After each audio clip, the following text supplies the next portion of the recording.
اسلامی تعاون تنظیم OIC کے جنرل سیکریٹریٹ نے بھارت کی جانب سے مقبوضہ جموں اور کشمیر میں اثر نو انتخابی حلقہ بندیوں، خطے کی جغرافیائی تبدیلی اور کشمیریوں کے حقوق کی خلاف ورزی پر شدید تشویش کا اظہار کر دیا۔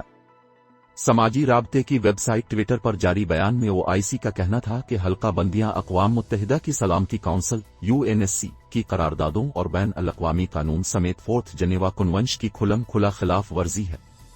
بیان میں کہا گیا کہ مسئلہ جموں اور کشمیر پر پائیدار اور اصولی موقف اور اسلامی سربراہی کانفرنس اور OIC وزرائے خارجہ کے متعلقہ فیصلوں کا حوالہ دیتے ہوئے جنرل سیکریٹریٹ نے جموں اور کشمیر کے عوام سے UNSC کی متعلقہ قراردادوں کی روشنی میں ان کے حق خود ارادیت کے مقصد پر اظہار یکجہتی کا اعادہ کیا ہے۔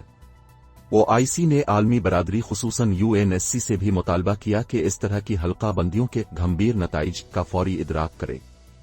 قبل ازیں رواں ماہ کے اوائل میں نئی دہلی نے مقبوضہ کشمیر کے لیے نئی سیاسی حلقہ بندیوں کی فہرست جاری کی تھی، جس میں مسلم اکثریتی علاقوں میں ہندو آبادی کو بہت بڑی نمائندگی دی گئی ہے اور نئے انتخابات کے لیے راستہ ہموار کیا جا رہا ہے۔ بھارتی وزیر اعظم نریندر مودی کی حکومت نے 2019 میں مقبوضہ کشمیر میں اپنا قبضہ مزید مضبوط کرنے کے لیے خطے کو 2 وفاقی اکائیوں میں تقسیم کر دیا تھا۔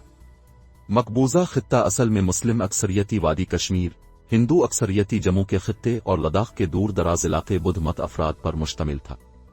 تاہم ایک ماہ قبل بھارتی حکومت نے کہا تھا کہ ایک حد بندی کمیشن نے لداخ کو چھوڑ کر مقبوضہ کشمیر کی اسمبلی کے 90 حلقوں کو حتمی شکل دی ہے۔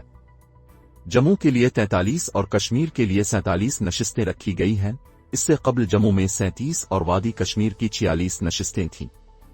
حلقہ بندیوں کے لیے بنائے گئے بھارتی کمیشن نے ایک بیان میں خطے کے عجیب جغرافیائی ثقافتی منظر نامے کا حوالہ دیتے ہوئے دعویٰ کیا تھا کہ مختلف اطراف سے مسابقتی دعووں پر پورا اترنا مشکل ہے، جس کے بعد OIC کے انسانی حقوق کمیشن نے جاری بیان میں حلقہ بندیوں کی شدید مذمت کی تھی اور کہا تھا کہ بھارت کا یہ قدم عالمی انسانی حقوق اور انسانی قوانین کی خلاف ورزی ہے۔